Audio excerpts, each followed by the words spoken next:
신명기 12장에서 28장까지의 말씀입니다. 여기에서는 두 번째 설교 하느님의 법 두 번째 이야기가 진행되고요. 하느님의 법 중 상세한 계약 법규들 신명기 법전에 대한 이야기들입니다. 먼저 규정들에 대해서 살펴보겠습니다. 첫 번째로는 예배에 관한 규정이 나옵니다. 유일한 성소에서 예배를 드려야 하는데 약속된 땅에 들어가면 이방인 신전과 신상들은 모두 없애야 합니다. 또 당신의 이름이 머무르게 하시려고 선택하시는 곳에서만 예배를 드려야 합니다. 가나안의 우상 숭배를 경고하셨는데 이들은 그들의 신을 섬기기 위해 온갖 역겨운 짓을 하고 또 아들, 딸까지도 불살라 버리는 일도 서슴지 않기 때문입니다. 정결한 짐승과 부정한 짐승, 정결한 것은 먹을 수 있지만 부정한 것은 먹어서는 안 됩니다. 11조 모든 소출의 10분의 1을 하느님께 바쳐야 하는데 길이 멀어 가져갈 수가 없다면 돈으로 바꾸어서 하나님께 선택하신 곳으로 가서 원하는 것을 사서 먹으며 기뻐해야 합니다. 또한 레위인도 저버려서는 안 됩니다.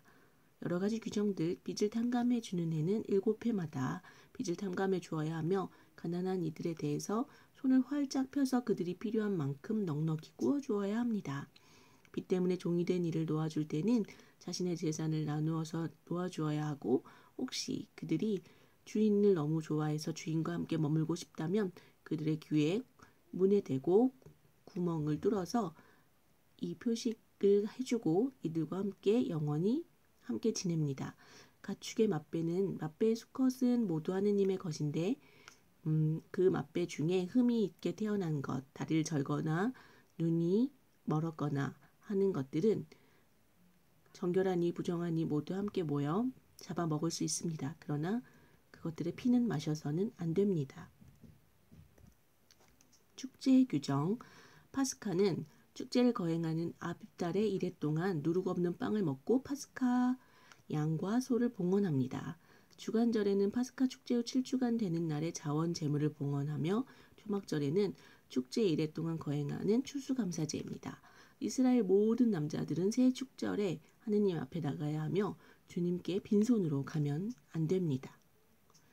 제반 제도들은 공직자들에 대한 규정은 판관이 지켜야 할 규정, 임금이 지켜야 할 규정, 레위인의 권리 등에 대해서 나오고 있습니다. 금지된 예배 관습, 아세라 목상이나 기념 기둥은 안 되고 흠 있는 제물 봉헌해서도 안 됩니다. 해와 달, 별들을 숭배해서도 안 됩니다. 살인, 다툼, 폭력 등 판결 내리기 어려운 송사는 성소에서 재판해야 하며 레위인 사제들과 판관에게 문의해야 합니다.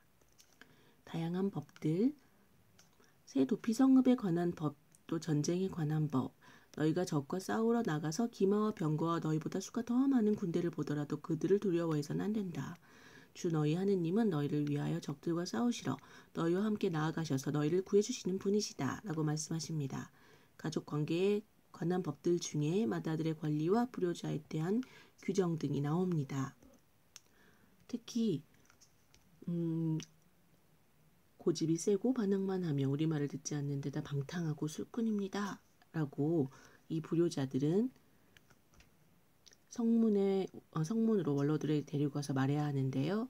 그러면 그 성읍의 남자들이 모두 그에게 돌을 던져 죽여야 합니다. 그렇게 악을 치워버려야 한다고 말씀하십니다. 사회생활에 관한 법들은 이자에 관한 법, 담보물에 관한 법, 또 납치에 관한 법에 대해서 말씀하고 계십니다. 일반적 가르침으로 만물을 봉헌할 것, 또 새해마다 바치는 11조에 대해서 말씀하고 계십니다. 약속의 땅에서의 계약갱신, 모세와 원로들은 백성에게 명령을 합니다. 요르단을 건너가면 큰 돌들을 세우고 석회를 발라라. 그 위에 율법의 모든 말씀들을 새겨라. 그리고 그 돌들을 에발산에 세워라. 축복과 저주 선언, 하느님의 모든 계명과 규정을 순종하면 복을 받을 것이고 불순종하면 저주를 받을 것이다 라고 말합니다.